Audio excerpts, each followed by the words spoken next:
গৃহস্থ বাড়ির উঠোন থেকে উদ্ধার বিষধর কালাজ সাপ। সোমবার রাতে ঘটনাটি ঘটেছে আমতা 2 নম্বর ব্লকের জাগলগড়িতে। জানা গিয়েছে, জাগলগড়ির বাসিন্দা কুন্তল মুখার্জি তার বাড়ির উঠোনের মধ্যে কালাজ সাপ দেখতে পান। পরিবেশ কর্মী দীপঙ্কর পোরলকে বিষয়টি জানান কুন্তল। দীপঙ্কর যোগাযোগ করে সর্প বিশেষজ্ঞ শুভেন্দু গাঙ্গুলির সঙ্গে। পরিবেশ কর্মী এবং শুভেন্দু দুজনে ঘটনাস্থলে যায়। দীর্ঘ চেষ্টার পর বাড়ির উঠোন থেকে বিষধর সাপটিকে উদ্ধার করে পার্শ্ববর্তী একটি জঙ্গলে ছেড়ে দেন পরিবেশ কর্মীরা।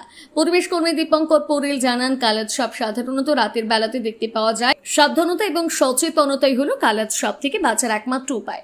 কুন্তল মুখার্জি হঠাৎ দেখতে পান যে বাড়ির জ্বালনের মধ্যে কিছু একটা নড়ছে। খুব ভালো করে টর্চের আলো দিয়ে দেখতে পায় যে ওটা একটা কালাজ সাপ। সঙ্গে সঙ্গে আমাকে এবং দীপঙ্কর দাকে ফোন করা হয়। কুন্তল দা ফোন করে যে একটা এরকম কালাজ সাপ আমাদের জ্বালনের মধ্যে ঢুকে বসে আছে। যথাশীঘ্র সম্ভব আমরা এখানে পৌঁছাই এবং এই সাপটাকে উদ্ধার করি। এই কালাজ সাপ, যাকে বলা হয় ইংলিশে কমন ক্রেট, এ কিন্তু আমাদের বাংলার 4 ঘাতক সাপের মধ্যে একজন।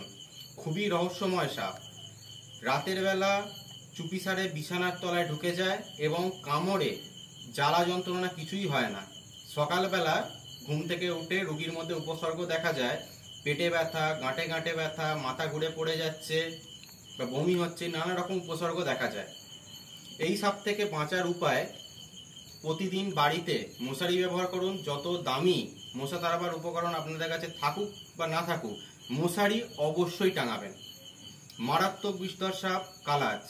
একে চেনার উপায়, মাথা থেকে কোনো সাদা দাগ থাকে না। মাথার একটু পর থেকে সাদা চুড়ি দাগ একদম লেজ পর্যন্ত থাকে।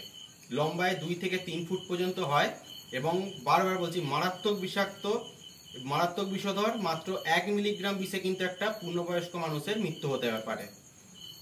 আমাদের গ্রাম বাংলার এটা একটি রহস্যময় সাপ বলা হয়। 4 ঘাতক সাপের মধ্যে কেউটে, গোখরো, চন্দ্রবোড়া এবং এই 4 নম্বর সাপ হলো কালাজ।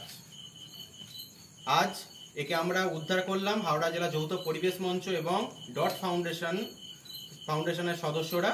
এবার আমরা একে এই এলাকা থেকে একটু দূরে নিয়ে গিয়ে একে রিলিজ করে দেবো। সাপ মারা বা সাপ কেনা বেচা করা বা বন্দি করে রাখা আইনত দণ্ডনীয় অপরাধ।